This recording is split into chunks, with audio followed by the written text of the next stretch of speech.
thermal resources are one of the biggest elements of civilization there are. Keeping warm in the winter and keeping cool in the summer, as well as our food.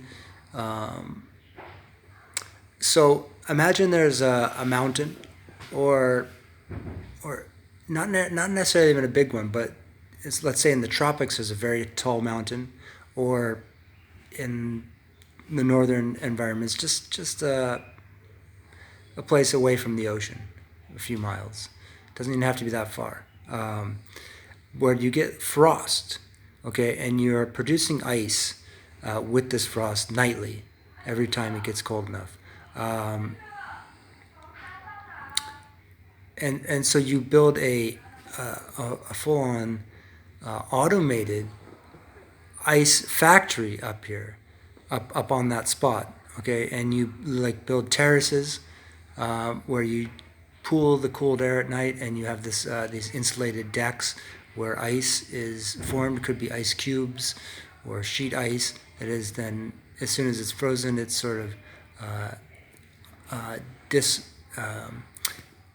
it's lifted off, it's swept off the smooth deck. It's sort of cracked and then pushed um, into a central channel, which also serves to funnel the cold air. So not only are you flowing ice down here, but then this ice goes into block forms. So you're forming the ice cubes with a little more ice water into big ice blocks, and then you're having that same channel that's flowing those ice cubes, um, carrying the extra cold air that's just flowing constantly, basically, into this channel, this series of terraces on a hillside, more or less. The hillside as a means of efficiency, and using, getting a lot of water up there in the first place, because they're most likely going to be dry. If you had a large lake, it probably wouldn't be as cold. So you want this water to be contained and yet supplied. Um, so it's not creating a thermal distraction. And then ultimately, you are building these same tracks that are flowing the ice cubes, that are carrying the ice blocks in coolers all the way down to a port, and indeed a city, at least a port, where you can then put the large blocks of ice into warehouse storage, as well as into ships, both, depending on the seasonal, the microclimate production of ice. Okay, how much you can produce, and this is a resource that could be shipped all over the place and be very good, basically. Okay, because for keeping our food cold, for keeping our homes cold, without the need for endless. Well, the noise of a generator alone is pretty nasty. It's almost as bad as a leaf blower, which is just a sign of clutter. Otherwise sweeping works pretty darn wonderful. Um, you need a leaf blower if you've just got junk laying around everywhere. Um, so this is a very simple thing, and I think that you could demonstrate this in some place like Hawaii, as well as all over the world.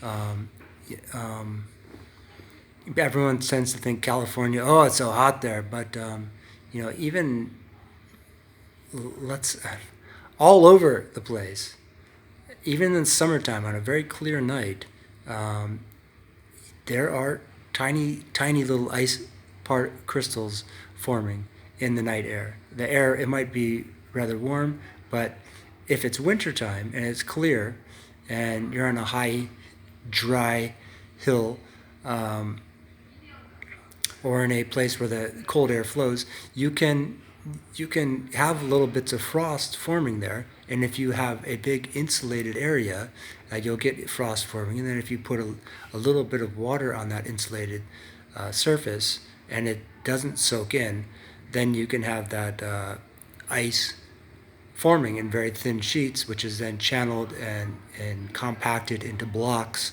ultimately, somehow or another. So this is like a global phenomenon that needs to be realized as an ultimate resource. Same thing with heat. There should be heat ships which are full of hot water, basically just for safety reasons. We kind of want to keep it as just water, more or less.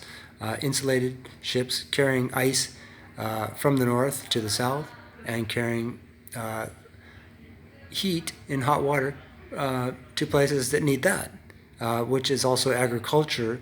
Stockpiling heat for quality agricultural production, diverse. You could grow bananas potentially in the far north if you simply have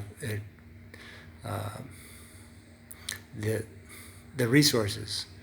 Not a lot, okay, and automated so that we're having energy balance and creating great values for the entire civilization and realizing paradigm alignments that not only do we want energy, but we want general happiness, and that too can be transported, can be valued, can be created, can be identified, can be collected, can be the great joy of civilization in reality.